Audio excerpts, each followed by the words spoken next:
Alam mo dati, kapag nung mga bata-bata ka pa, parang na-o-offend kapag sinasabihan ka ng, "Mukha kang bakla," or "Mukha Oo. kang bading." Ay ngayon, Parang sabihin mo aliw yan na siya 'no? oo, sabihin mo yan sa'kin araw-araw, wala akong pakialam. Oo, It's my personality. correct. Personality! Oo, Oo. marami akong kaibigang gano'n. Pero feeling ko siguro yung mga teenage years ko, dun na siya Nag-bloom oo, lahat. dun ako namulat sa LGU. Sa Oo, sa LGBTQ+. kabadingan. Ano nga So ba yun? so far ikaw paano mo, sila pinapakisamahan? Kasi siyempre 'di ba kapag kasama mo sila minsan may mga matang tumataas ang kilay, ganyan. May mga nangdi-discriminate, nanghuhusga. Normal.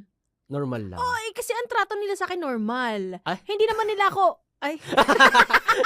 hindi naman nila ako pinapakialaman sa mga choices ko sa buhay, eh. mm. Tsaka yung treatment naman ay hindi naman sa